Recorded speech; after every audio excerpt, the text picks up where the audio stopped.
Chris Dawson, who's very heavily involved in South Brisbane, Friends of South Brisbane Cemetery. He's an excellent public historian. It was basically South Sea Islanders were, as it says, 13 of them were hung at Boggo Rd over a period of half a century. 8 of them were hung at Boggo Rd, 13 were hung in Queensland. Some were hung up north, basically. Now, of the ones I've got the names of the people who were hung and buried here. They were hung during a period from 1895. 3 were hung in 1895, 2 in 1901, 1 in 1903, 1 in 1905, and 1 in 1906. Yeah, all of their names of everyone who's buried. 41 people are buried at South Brisbane Cemetery.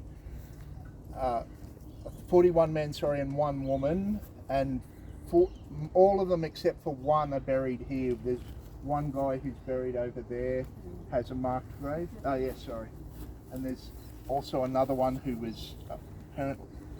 I won't go into that story now. But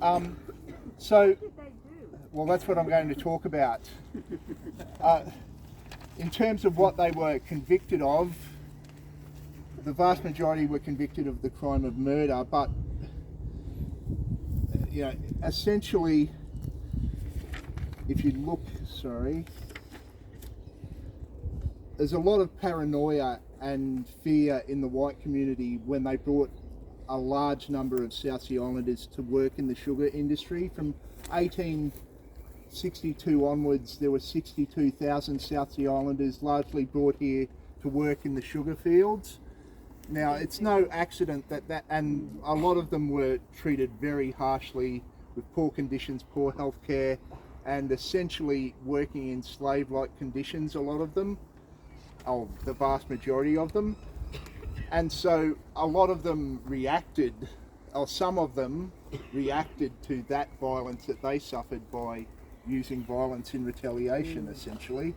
I won't go into the gory details of some of the accounts that I've had, but one thing to bear in mind with the South Sea Islanders and the First Nations people who were hung, from the 1850s onwards in Queensland, they'd all but abandoned the idea of public hangings, except for South Sea Islanders and First Nations people, who they made an exception for, and they would bring South Sea Islanders and First Nations people in to witness the hangings, essentially so they would send a message back to the community that they came from, that this would be the consequences of any sort of behaviour unacceptable to the whites. So to me that shows, it would appear that a lot of them would be guilty of what we would consider now acts of resistance or retaliation for the violence that they suffered. But I don't know the details and the ins and outs of every trial, but as a general pattern that appears to be the case. Excuse me? Yeah. Would they've been carried out in public places, or were they within the jails themselves? They were within the jails themselves, but they would bring, in the case of South Sea Islanders and First Nations people, they would bring South Sea Islanders and First Nations people into the jails to witness the executions. They didn't do that for white prisoners, basically. And it was to send a message very much back to the communities.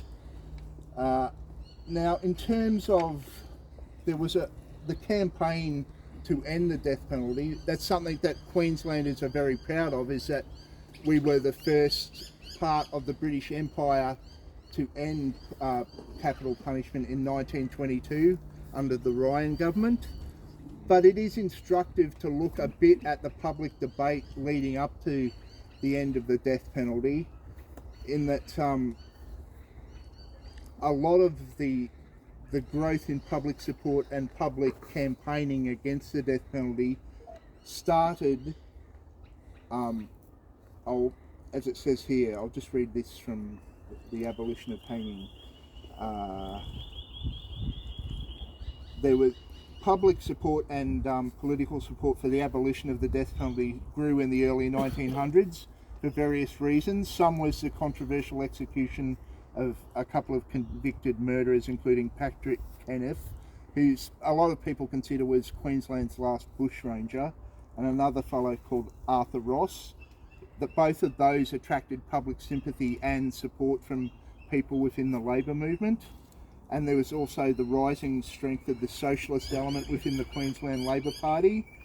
The first bill to outlaw capital punishment was introduced into the Queensland Parliament in 1910, and the first member to call for more than just a winding back of capital punishment and for the total abolition was a Labor MP called Joe Lucena, who, like a lot of good Labor MPs, ended up getting expelled from the Labor Party. But he gave his first speech opposing the death penalty,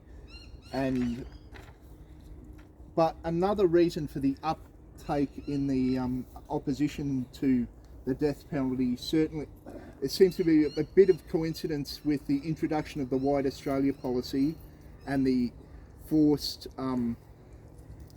repatriation of a lot of South Sea Islanders back. That's when suddenly there was less opposition to abolishing the death penalty. It was because, as it says here, it says people like Lucena, who was a campaigner against the death penalty, appeared to have been torn between the pleasure of pointing to such executions as evidence of the corrupting influence of the Kanakas on society, and the sorrow that that society should deem it necessary to such a barbaric and degrading punishment for people. So it's essentially saying, as it says here, that even after the federal government had legislated to terminate the transportation of Kanakas, the tendency continued for the worker and Labor men generally to ignore the executions of both Kanakas and Chinese, and the continuance of this practice, however, possibly be partly explained.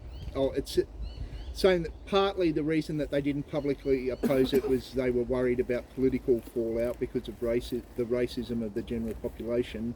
Part of it was political expediency, but also people like even Joe Lucena, who was passionate in opposing the death penalty, was still, or would be considered by today's standard, is a strong supporter of the White Australia policy. So we should be proud of that we were the first part of the British Empire to abolish the death penalty, but we should also be conscious of that that support for opposing the death penalty was a bit conditional and a bit yeah, it was, if I can put that in a polite way, yeah.